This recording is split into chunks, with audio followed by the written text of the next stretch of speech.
आज स्वतंत्रता दिवस की पूर्व संध्या को हम लोग अपने देश की आज़ादी का उत्सव मनाने के लिए एकत्रित हुए हैं। इस 15 अगस्त के दिन हम अपने देश की आज़ादी की 77वीं सालगिरह मनाने जा रहे हैं। आज से 76 वर्ष पहले आज ही के दिन अंग्रेजों के लगभग 200 साल के साम्राज्य से हमें आज़ादी मिली थी।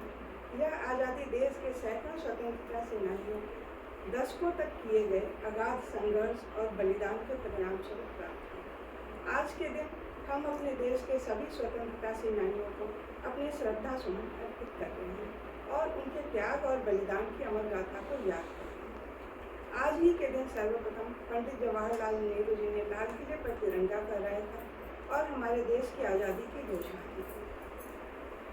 आज़ादी का अर्थ सिर्फ अंग्रेजों से ही आज़ादी नहीं थी, समाज में व्याप्त अनेकों बुराइयों से भी आज़ादी थी। आज़ादी के वक्त हमारे समाज की मूल समस्याएं अलग थी।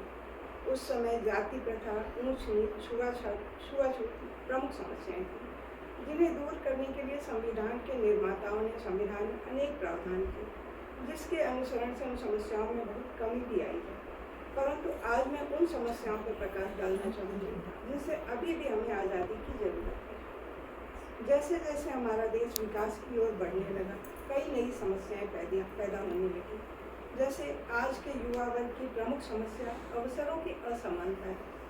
हमारे युवाओं को जीविका के लिए अवसर की तलाश रहती है, पर ये अवसर सिर्फ बड़े शहरों तक ही सीमित है।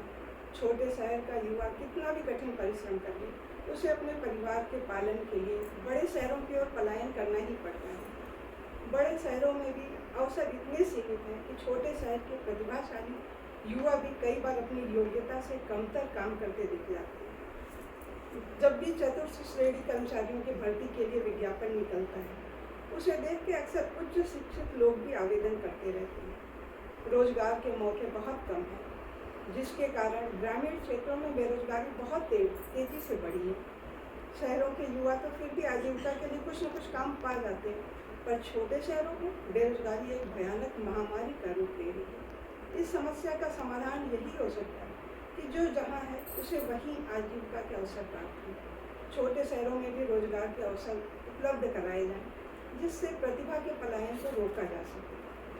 दूसरी समस्या जो मेरी नज़र में है, महिलाओं को सशक्त करने की आज पहले की अपेक्षा बहुत ज़्यादा ज़रूरत हो गई है। आज महिलाएं बड़ी संख्या में आगे निकल रही हैं, पुरुषों के बराबर भी खड़ी हो रही है, पर ऐसा सिर्फ महानगरों में या द्वितीय श्रेणी के शहरों में है। छोटे शहरों में आज भी लोग अपनी बेटियों को बाहर निकलने देने में संकोच करते हैं। वहाँ का माहौल इतना खराब है कि कई बार लड़कियों को अपनी पढ़ाई बीच में ही छोड़ देनी पड़ती है, और ऐसे में माता पिता भी सोचते हैं घर में बैठाने से अच्छा है कि शादी ही कर दी जाए। दहेज प्रथा को पनपने में इस सोच का बहुत बड़ा योगदान है।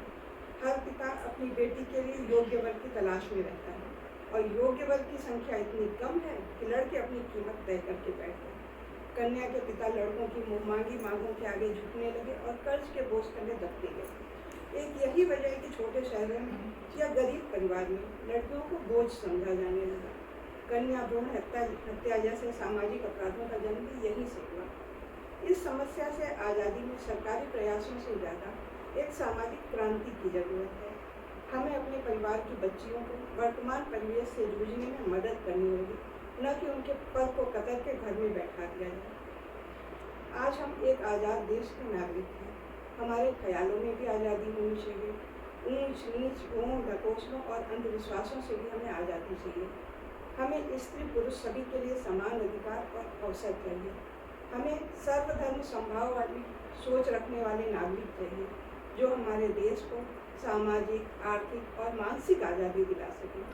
हम अपने स्वतंत्रता संग्राम के अमर सेनानियों को तभी सच्ची श्रद्धांजलि अर्पित कर पाएंगे जब हम अपने देश को इन कुरीतियों से भी आज़ादी दिला सकें। जय हिंद। धन्यवाद।